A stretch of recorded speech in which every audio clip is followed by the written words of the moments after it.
With bright spells and showers, there's a risk of thunderstorms and spot flooding. Highest temperatures of 17 to 19 degrees. And now you're up to date on News Talk. The Newsround on Off the Ball. With Gillette, we don't just play the game, we change it.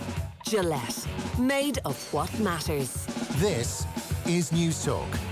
You're very welcome into this Thursday edition of Off the Ball. Will O'Callaghan sitting in for Nathan Murphy. Coming up between now and 10, the Guinness Pro 14 is back after a 5-month absence with 2 Interpro games to be played behind closed doors at the Aviva Stadium. We'll look forward to Leinster against Munster and the clash of Connacht and Ulster with former Ireland captain Brian O'Driscoll just after 8 o'clock. Plenty of football to look forward to this weekend, including the Europa League final tomorrow, where Sevilla, the record winners of the competition with 5 titles so far, go up against an Inter Milan team who won the UEFA Cup 3 times in the 1990s. We'll get an Italian perspective on things and also a look at all the happenings at Juventus with Paddy Agnew after 9 o'clock. Stewie Byrne is going to join us to pick through Dundalk's defeat in the Champions League qualifiers last night, and John Giles will be with us to look at all the European football at around 7:30. Before all that, delighted to say I'm joined via Skype by Richie McCormack. Richie, good evening to you. Young William, how are you? Look, not too bad. Get a break from the football now. It's been 2 weeks of pretty much non-stop. It's kind of weird. I'm looking through the fixtures for tonight, and basically my night is going to be looking at the PGA Tour's website to see how Shane Lowry and Graham McDowell are doing, because it's slim pickings tonight for anything else. It's kind of a strange situation to be in after the feast of football TM that we've had over the course of the last week or two. Yeah, look, as the playoffs are underway in the golf, at this point, Shane Lowry kind of just inside the top 125 of the FedEx standings. So, realistically, he needs a decent week, Richie, if he's going to progress to the end of the playoffs. Yeah, and to be honest, he's had a couple of good weeks over the course of the last fortnight, I guess, more than anything else. But it's probably too little too late as far as he's concerned. He's not the only one who's kind of on the bubble in terms of going out. Jordan Spieth as well is in danger of maybe finding himself at a loose end towards the latter end of the season. But Rory McIlroy is still in with a chance of winning that FedEx title. He's started off decently, if not okay. He's had his usual opening round today, which I guess we'll get to in a couple of minutes. But he started off with a couple of bogeys early on, then rallied in the middle, and then kind of coasted home towards the end. And that's been the pattern from McIlroy over the course of the past while. He'll find himself in trouble, he'll get out of it briefly, and then he'll just have a pretty nondescript ending. So in terms of winning the overall thing, I don't think it's going to be within McIlroy's grasp. But for Larry, yeah, I think getting to the last couple of weekends of the year will be regarded as a success for him. Yeah, struck me, and people can read Rory McIlroy's comments on the OTB Sports website or on the OTB Sports app. Richie hit the story up on McIlroy's comments ahead of this tournament where he was asked about playing the Irish Open, and I got the feeling, Richie, from McIlroy's comments, he said he's looking forward to getting back to New York, a few weeks at home, relaxing with the wife. He's not that interested about the end of the season in golf. I get the impression that Rory McIlroy is not even that pushed about getting to the Tour Championship and contending.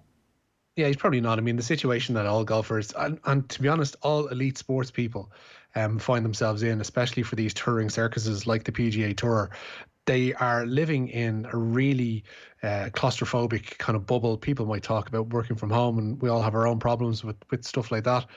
The common man isn't bereft of problems with all this, but they live a very weird existence at the moment. And to want to extricate yourself from that, to want to get home and spend time with your family, at the moment, especially in the current climate, you absolutely cannot blame Rory McIlroy for wanting this season to be over and done and dusted, particularly if he's not going to feature at the sharp end of it.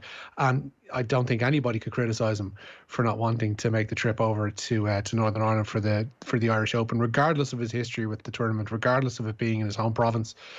The fact that he just wants to be at home when the opportunity is to be at home, I think should be commended at the minute. Yeah, look, I think he made a reasonable point. He said an Irish Open without fans isn't the same as the Irish Open from seasons previously, and for all the criticism he gets about not going to Clare last year, this is a guy who hosted the tournament for 4 consecutive years, won it at the K Club and reignited a lot of the interest and money around the Irish Open, but he won't be teeing it up in Ulster next month. Now, our news round is with thanks to Gillette. We don't just play the game, we change it. Gillette, made of what matters. Richie, we're probably going to start with Gaelic games because the GAA again kind of busy with leaking out statements and positions. And what's their position on the inter-county season now? they've put an official one out at the moment. They say that the inter-county championships remain under consideration. The association held a virtual meeting of county chairpersons today where the latest government restrictions were discussed in depth. Counties have been asked to double down in their efforts to suppress COVID-19, and the GAA finished that statement by saying that they're looking forward to positive engagement with NEFIT. Okay, interesting to see what happens there. My own personal opinion on this, having chatted to Joe about this last night, I think financially there's going to be huge concerns if this goes beyond September 13th in terms of supporters being unable to attend. And unlike other sports where there's a massive TV deal in place, I don't think the GAA will really be in a position to run inter-county if they don't have some kind of gate receipts coming in once late October and November comes around. But interesting to see what happens. Richie, in terms of where we're going next? Correct me if I'm wrong on this, Will. Like, in terms of those dates, yeah, isn't it that inter-county training can resume on the 14th of September? Yeah, 14th is the first date. And the 13th obviously is the date that they've bumped up to in terms of the restrictions being in place, and one of those restrictions being 15 in groups in training. I don't think that's a coincidence.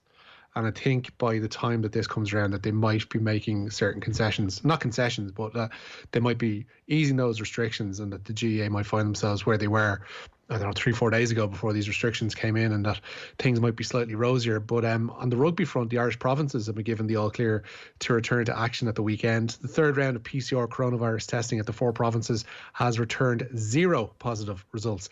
The one positive of an academy player at Munster recorded last week remains elite Irish rugby's only COVID-19 case, and 915 tests have been conducted between players and staff over these 3 rounds.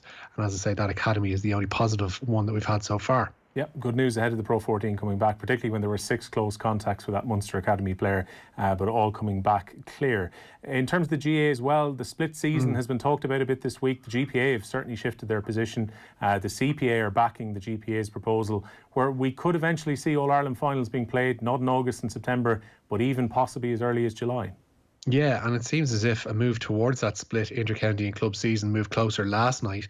It's believed there was real support for the proposal at last night's meeting of the fixtures task force. The GPA, as you mentioned, have lobbied for a 23-week inter-county season, which would lop 17 off the current total. Further task force meetings are in the works, but any real change is unlikely to happen before 2022. Tell me about the Premier League fixtures, because the one thing that stands out to me here, I can totally understand Man City, Manchester United got deep into the Champions League and Europa League. Yeah. As a result, perfectly understandable that they get a couple of weeks off before they go back to pre-season, so they won't play in the first round of Premier League fixtures. The one thing I can't understand, given that we can drop the idea of this supercomputer that puts the fixtures together, the Premier League clearly sit down and work out weekends where Spurs and... Sorry, William, no, come on. Sorry for telling you how the sausage is made here, Don't kids. Break the fourth wall and stop talking about sausages at this hour. Well, look, why can't they just have Manchester United against Man City on the first round of fixtures? And that makes it so much easier to just push that fixture back to later in the year. I would say that their view would be that they don't actually sit down and plan what the fixtures are. They've merely taken the option of those 2 teams out of whatever program it is they use. And I believe, to be honest, I have seen, I think, pieces on this before. It's actually rather detailed and extremely boring way they set about devising the fixtures, but I think in this instance it probably is a bit on the innocent side, and that they have just taken them out of consideration for those 2 rounds of fixtures. But as you alluded to there, Liverpool's Premier League title defence will begin at home to newly promoted Leeds. The fixtures for the new season revealed in full today. Jurgen Klopp's side will also have September trips to Chelsea and a meeting with Arsenal at Anfield. Manchester City and Manchester United players are given the opening weekend off. They've been given an extra week due to their involvement, as you said, Will, in the latter stages of European competitions. You mentioned Rory McIlroy. He was among the early starters today. He's back in the clubhouse. Yeah, 5 off the leads as things stand on the opening day of Golf's Northern Trust in Boston. It was a 2 under par round of 69 today for Rory. Graham McDowell and Shane Lowry both got their first rounds underway over the course of the last half hour or so. McDowell is currently 1 under par through his first 2 holes, while for Lowry, he has bogeyed the first and so is 1 over par. Harris English, the American, is in the clubhouse leading on 7 under par. He shot a 64 today. Further golf in Wales today, they're continuing at at Celtic Manor, this time with the Welsh Open. Jonathan Caldwell is best of the Irish after day one there. He is 1 over par in the clubhouse. Cormac Sharvin and Paul Dunn finished the day on 2 over and 3 over respectively. Gavin Moynihan shot a 6 over par round of 77. Currently the lead at Celtic Manor held by Jordan Smith. He's in the clubhouse on 5 under par. He shot a 66 today. He might be tested by Conor Syme, the Scot, who is currently 4 under par and playing the last, but they're set to wrap up over the course of the next hour or so at Celtic Manor. Speaking of Scotland, potentially stadiums in Scotland could open up even ahead of the rest of the UK, possibly as early as next month. Next month, according to Nicola Sturgeon. She confirmed the proposal during First Minister's question at Scottish Parliament today. Celtic have applied to be among the official test cases, which will come ahead of the September 14th opening date, but their cause has not been helped by Boli Bolingoli's unauthorised trip to Spain and the SPFL charges that have followed.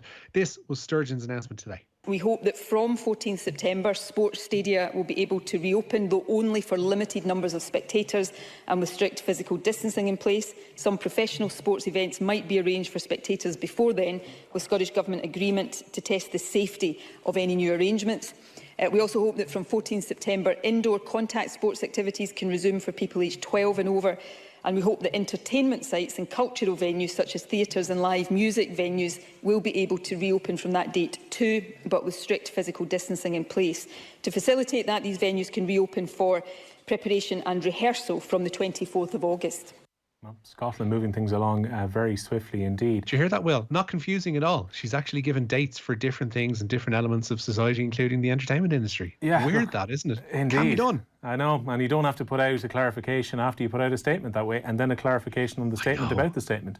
But I think Nicola Sturgeon has actually been really good. I think she's been a very good leader during COVID-19, and no great surprise that Scotland have been able to keep their COVID-19 cases down, and with the exception of what happened in the football and a yellow card, I believe is what Sturgeon said last week after what happened with Aberdeen and Celtic. I'm sure they'll very swiftly move in if they step out of line again. Also, Richie, we've got Katie Taylor against Delphine Pursoon, a fight that probably doesn't need a massive amount to sell, because all you have to do is show the footage from the first fight when we're going to the second one. But there is actually a little bit of smack talk happening on both sides here. Ben and Neil, they completed their media duties today ahead of Saturday's rematch. Taylor crowned undisputed lightweight champion in June of last year, following that contentious majority decision victory over the Belgian. Pursoon says the brave fighter is risking her career by accepting this rematch. And Pursoon says she's ready for whatever style Taylor brings at fight camp. A lot of times my opponent don't pressure me, and then it's on me to pressure and make the fight. But I can also box on the back foot, turn away left, turn right. I can do it because of the sparring with the guys in Belgium. With guys, they are stronger than me. A lot of times I'm also in problem and have to find a solution, and then I box on the back front. But I think that's the difference. If I don't box against a goal, most of the time I feel me stronger because always training with men's. So it's on Katie if she say I gonna pressure on the back foot. For me, it's no problem. I can box also on the back foot, but I like to box on front. And that's the way I like with boxing with my heart. Sometimes that's the big problem. My trainer always say you forget the head and only box with your heart. That's the difference I have to do now in this fight. Don't stay if I give the pressure. Don't give her the time to take me of holding me. Step back, come back. Don't have punches, puff, and turn back. Don't have her the time to take me. Interesting position, Richie, that Delphine Pursoon finds herself in, because she was getting ready for the Olympic Games, had lost an Olympic qualifier, now gets that dream fight against Taylor because of Serrano ducking the fight. In many ways, Pursoon comes into this fight with very little to lose. She does, and I'd be worried if, what I've heard of her build up to this, as if I was Katie Taylor has been. I was listening to Spencer Oliver and Eddie Hearn talking yesterday. They were basically watching her in preparation for this fight, and they were saying the power that she's brought, even in even in comparison to what she did in June of last year, is completely different. She looks very, very dangerous. And if she actually is able to execute that game plan that she describes there, whereby she's able to get in, cause Taylor some damage and get out before Taylor can hit back at her, then Katie could well be, getting in for a very, very big scrap come Saturday night. But the confidence that Taylor is exuding, the work that she's put into this, I don't think that the change in opponent, weirdly enough, is going to affect her all that much. I think there was always a sense that Serrano wasn't really going to happen. From Taylor's point of view, she's been working away in Connecticut since the start of the year. She's come over here with the bit between her teeth to kind of prove people wrong. I think she'd come out the other side of this one smiling, but I think there is a chance that she's in for another very, very long night on Saturday. Yeah, could be a great fight. It looks like Love is going for the arc now, Richie, after today. Yeah, and Sarah, well, it's jumped to the anti-post favourite at the moment. Love put in a dominant display to win the Darley Yorkshire Oaks for trainer Aidan O'Brien at York today. The odds-on favourite came home 5 lengths ahead of 33-1 shot Alpinista, with One Voice third at 12-1. Is a really easy victory for Ryan Moore today, and the win today has seen Love installed above Enable as the new favourite for October's Prix de l'Arc de Triomphe at Longchamp. Tell me about this FIFA eligibility story that's out, because Oscar was talking about this a few weeks ago, where he says if this comes through, he's happy enough to leave Brazil in the rearview mirror and he'll declare to play for China. Until now, if you had competitive caps with your country, you couldn't switch to a different nation, but that could change. It could, but Oscar is out because he's played at a finals tournament, so he won't be able to switch from Brazil to China, even if it is his wish. But competitive games may no longer be a barrier to players switching international sides.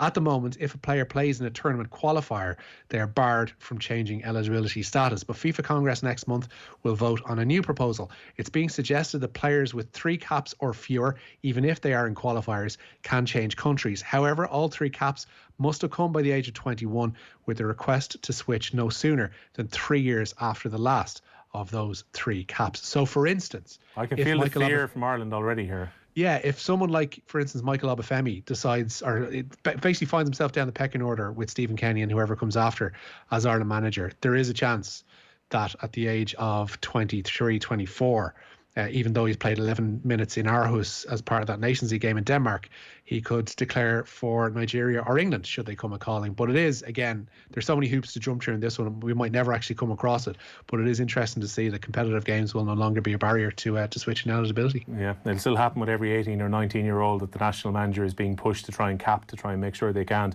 potentially switch back. Wigan back in the news again today, Rich? Yeah, they are indeed. Wigan's former owner has agreed to waive the £36 million owed to him by the club. Wigan were relegated to League One after being deducted 12 points for going into administration last month. The club won't need to be repaid won't need to be repaid by a prospective buyer. Administrators have set a deadline of the end of this month for the sale to be completed. Their bill paying helped a little bit today. They've sold fullback Anthony Robinson to Premier League newcomers Fulham for in and around £2 million. Well, that's the Newsround. Richie's going to be back with news headlines, sports news headlines the rest of the evening on News Talk. And I believe you get a kind of a half night tonight, Richie. You've been doing off the ball and music for the last few, but I think Tom is back later. Tom's back in the hot seat later on, but you can listen back to my stints covering from Mr. Dunn on the Go Loud app if you so wish, if you are a sadomasochist of that sort. Yeah, or if you're a Richie McCormack fan. Richie, thanks a million. There are no such things, Will. Thank you. We'll take a short break. John Giles is up next. Get in there. That's what I pay you for. I think conceit and arrogance is part of a man's makeup. Perhaps I've got too much.